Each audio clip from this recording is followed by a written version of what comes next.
ధరించాడు. ఏ దెబ్బలైతే మన జీవితం మీద పడుతున్నాయో ఆ దెబ్బలు కొరడాల రూపంలో ఆయన తన వీపు మీద భరించాడు. ఎక్కడివి ఈ కొరడా దెబ్బలు? సహజంగా మరి ఆనాటి యూదుల రోమియుల శిక్ష, మరణ శిక్షను విధించే ముందుగా మరి ప్రత్యేకమైనటువంటి ఖైదీకి, లేదా అందరు కాదు, మరి ఇంకా చిత్రహింస పెట్టాలనుకునే ఖైదీకి ఇతని యొక్క ఈ శిక్షించబడే విధానం చూసి మరి ఇంకెవ్వడూ కూడా ఇలాంటి నేరము చేయకూడదు అని అందరి హృదయాల్లో గుర్తుండిపోయే విధంగా క్రూరత్వాన్ని వెళ్ళగక్కేటువంటి శిక్షల్లో యేసు ప్రభువుకి విధించిన శిక్ష ప్రధానమైంది. అంటే బ్రతికి ఉండగానే, ప్రాణం ఉండగానే చిత్రహింసల పాలు చేయడం అన్నమాట. ఇప్పుడు ఉరి శిక్ష అనేది విధించే ముందు చిత్రహింసలు బెటరు. ఇంకా చెప్పాలంటే ఆయన కోరిన తిండి పెట్టి ఏదో ఆఖరి కోరిక ఏదో చెప్పండి అని అన్నీ కూడా తీర్చి చంపేస్తారు మౌనంగా, మనకు తెలుసుగా. ఇంకా ఇంకా రకరకాలు. ఇప్పుడు చంపేయడం అనేది కంటే దానికంటే ముందు అతడు జీవంతో ఉండగానే చాలా బాధ అనుభవించగలగడం, దీనికంటే చచ్చిపోవటమే మేలు అనేటంత భయంకరమైనటువంటి హింస పెట్టడం అనేది చాలా ఘోరమైనటువంటి అనుభవం. ఇది చాలా మరి మనస్సాక్షి లేనివాడు చేస్తారు. ఎందుకంటే మన కళ్ళ ముందు ఆ మనిషి విలవిల్లాడుతూ ఉంటే చూసి మరి ఇంకా ఇంకా పెట్టండి అనేది ఒక గొప్ప ఈ రోజుల్లో వినపడే మాట ఏంటంటే సైకో మెంటాలిటీ అంటారు. నీ తోటివాడు గిలగిల్లాడుతూ ఉంటే చూసి ఇలాగే జరగాలని కోరుకునే ఆ మెంటాలిటీ అనేది సైకో మెంటాలిటీ. ఇది వాస్తవంగా దైవికంగా ఇది చాలా శిక్షార్హమైనటువంటి నేచర్. ఇట్లాంటి నేచరు ఎన్నడూ ఎవ్వరిలోనూ ఉండకూడదు. కానీ రోమీలు చాలా ఘోరమైనటువంటి శిక్షలు విధించే విధానం అక్కడ ఉంది. ఇవాటికి కూడా మరి ఆ దేశాలలో మరి అరబ్ కంట్రీస్లో మరి మనం కొన్ని వార్తలు వింటూ ఉంటాం. చాలా దారుణంగా జరుగుతున్నటువంటి శిక్షలు ఇవాళ కూడా మనం చూస్తున్నాం. ఆ ప్రాంతంలో ఉన్న వాళ్ళకి ఇవి మామూలే, కానీ ప్రపంచానికి ఇవి చాలా ఘోరమైనటువంటి శిక్షలు. యేసు మరి సిలువను వేసే ముందు ఆయన్ని ప్రత్యేకంగా ఒక మందిరం ముందు ఒక విశాలమైనటువంటి మైదానంలో మరి ఒక ఇనప కొయ్య నిలబెట్టి ఆయన చేతులు రెండు కూడా కట్టేసి మరి ఆయనలో ఉంచి ఆ కొయ్య కట్టి కరెక్ట్గా దెబ్బ ఆ వీపు మీద చాలా స్పష్టంగా తగిలేటట్లు ఆయనను బంధించారు. మనం ఏదైనా ఒక దోమ కుడితే దాన్ని మనం ఇట్లా కొట్టుకుంటాం. ఇలా కొట్టుకుంటే ఆ దోమ పోటు వల్ల వచ్చేటువంటి ఆ పోటు కాస్త తగ్గుద్ది. లేదా చిన్నపిల్లలు కూడా స్కూల్లో మాస్టారు ఎవరో చిన్న బెత్తం పట్టుకొని మరి చేతి మీద కొట్టినా లేకపోతే వీపు మీద కొడితే అబ్బా అబ్బా అని అంటే ఎందుకంటారు ఇట్లా? ఇలా అనగానే ఆ దెబ్బ యొక్క తీవ్రత చాలా వరకు తగ్గిపోతుంది. దేవుని బిడ్డలారా, యేసు ప్రభు ఈ కొరడా దెబ్బలు కొట్టేటప్పుడు అయ్యో అని ఇలా అనుకోవడానికి కూడా ఆయనకి అవకాశం ఇవ్వాల. ఆయన్ని ఇలా ఉంచి ఆ రెండు చేతులు ఇలా ముందు కట్టేసి కనీసం ఆ దెబ్బ పడతా ఉంటే ఆ దెబ్బ తీవ్రత తగ్గించుకోవడానికి కూడా అవకాశం లేదు. అంటే ఎంత కసితో కొడుతున్నారో ఆ కొట్టబడిన దెబ్బ యొక్క తీవ్రత పూర్తిగా ఆయన శరీరం మీద పడాలనేది వాళ్ళ ఉద్దేశం. చాలా బాధాకరమైనటువంటి శిక్ష. నొప్పిని భరించడానికి ఇష్టపడ్డాడు. ఎందుకు? ఆయన అందుకు ఇష్టపడకపోతే ఆ దెబ్బలు నా మీద నీ మీద పడతాయని. లోకంలో దేవుడు తను సృష్టించుకున్న ప్రజలు పాపంలో పడిపోతున్నప్పుడు ఆ పాపం యొక్క పర్యవసానాల యొక్క తీవ్రత ఎరిగిన వాడై, ఆ పాపం యొక్క జీతం ఎంత ఘోరంగా ఉంటుందో తెలిసిన వాడై, ఆ జీతం మనం పొందకూడదని కృపావరం ద్వారా మనల్ని దర్శించడానికి దేవుడు ఆయన తన కుమారుడైన యేసుక్రీస్తు శరీరం మీద ఈ భయంకరమైన శిక్షను విధించుకున్నాడు మనకు విడుదలను ఇవ్వడానికి. నేను రాత్రి ఈ వాక్యాన్ని మీతో పంచుకోవాలి అని భావించినప్పుడు ఒక్కసారిగా ఆయనను కొరడాలతో కొట్టినటువంటి ఆ సన్నివేశం జ్ఞాపకం వచ్చింది.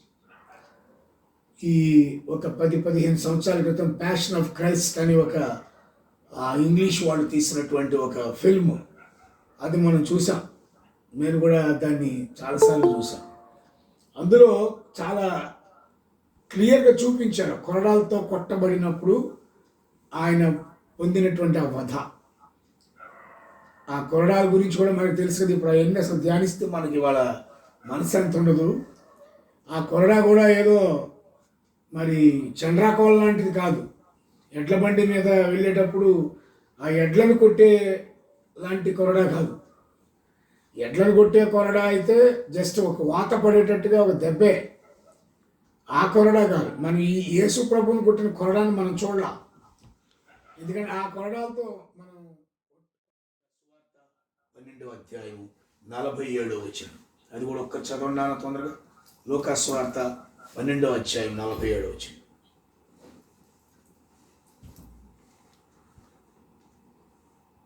లూకాసు వార్త 12వ అధ్యాయం చదువు. తన యజమాని చిత్తం ఎరిగి ఉండి సిద్ధపడక అతని చిత్తము చొప్పున జరిగింపక ఉండు దాసునికి అనేకమైన దెబ్బలు తగులును. ఆమేన్. థాంక్ యూ నాన్న. తన యజమానుని చిత్తము ఎరిగి ఉండి ఆ చిత్తమును చేయుటకు సిద్ధపడక ఆ చిత్తానుసారంగా వెళ్లకుండా ఉండేవాడికి దెబ్బలు తగులుతాయి. ఒకసారి మనకి ఎందుకు ఇవి దెబ్బలు తగులుతున్నాయి అని మనం ఎప్పుడు ఆలోచించుకోవాలి. నేను చాలాసార్లు ఆలోచిస్తూ ఉంటాను. వెంటనే సంస్కరించుకుంటాను. నేను ఒక దెబ్బ తగిలిందా, ఎందుకు, ఏముంది ఇందులో అని అంటే ఒకటే కనపడుతున్నారు. ఓహో, దేవుని చిత్తాన్ని జరిగించట్లేదేమో. దేవుని చిత్తాన్ని జరిగించట్లేదంటే అర్థం ఏంటి? మనం అనుకున్నదే చేసేస్తున్నామేమో, మనం కోరుకున్నట్టు నడుస్తున్నామా, మనకు అనుకూలమైన పనిలోనే వెళ్తున్నామా? చూసారా పిల్లారా, దేవుని చిత్తం మన జీవితంలో ఏదైతే ఉందో దాన్ని కొరకు మనం జీవించాలి. అంతేగాని మన కంఫర్ట్ చూసుకోవడం, లేదంటే మనకు అనుకూలమైన, మనకు సంతోషాన్ని కలిగించే విధంగా మనం ఒక్కొక్కసారి పొరపాటు నడిచినప్పుడు దెబ్బలు తగలక తప్పదు. ఇలాంటి దెబ్బలు మనం ఎన్నో తింటుంటాం. దేవుని బిడ్డలారా, అలాంటి దెబ్బలు దేవుని యేసు ప్రభు మీద పడ్డాయి. ఆయన చిత్తం చేయలేదా? అక్షరాలా చేశాడు కదా. ఆయన దేవుని చిత్తాన్ని అక్షరాలా నెరవేర్చాడు. కానీ దెబ్బలు మాత్రం తప్పలేదు. అవి ఎవరివి? నావి, నీవి. దోషము వల్ల వచ్చే దెబ్బలు,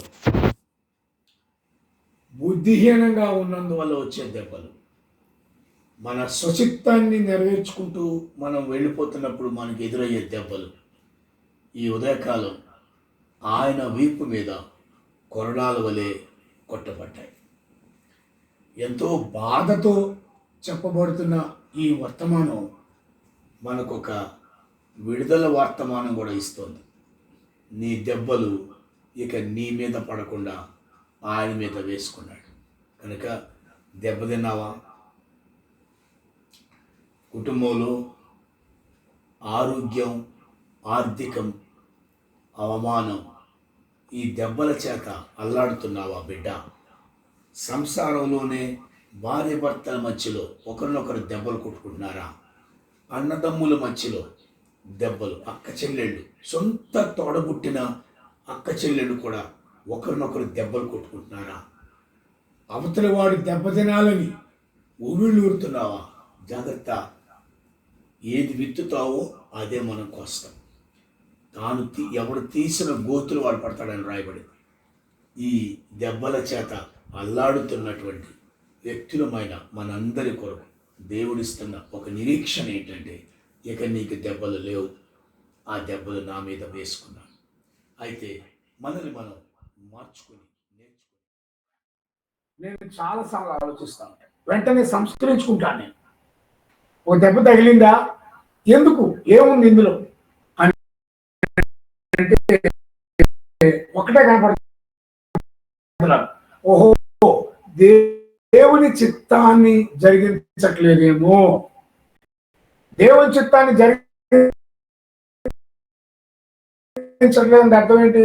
మనం అనుకున్నదే చేసేస్తున్నామేమో, మనం కోరుకున్నట్టు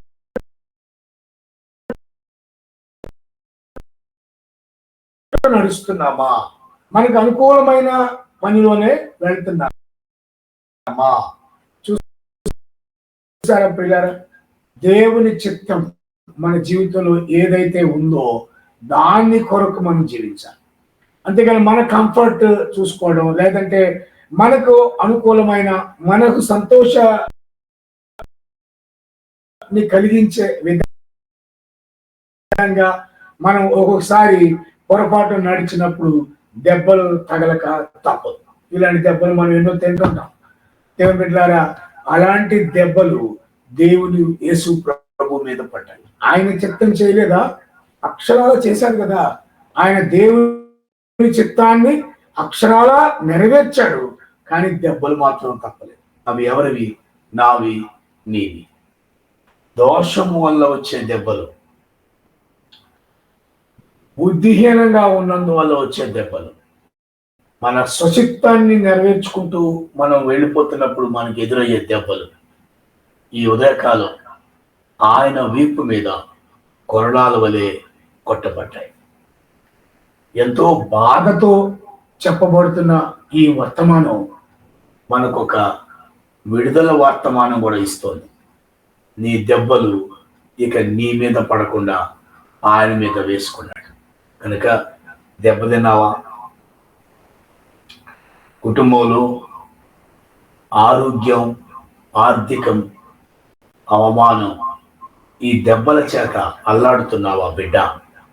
సంసారంలోనే భార్య భర్తల మధ్యలో ఒకరినొకరు దెబ్బలు కొట్టుకుంటున్నారా? అన్నదమ్ముల మధ్యలో దెబ్బలు, అక్క చెల్లెళ్ళు, సొంత తోడబుట్టిన అక్క చెల్లెళ్ళు కూడా ఒకరినొకరు దెబ్బలు కొట్టుకుంటున్నారా? అవతలి వాడు దెబ్బతినాలని ఊరుతున్నావా? జాగ్రత్త. ఏది విత్తుతావో అదే మనం కోస్తాం. ఎవడు తీసిన గోతులు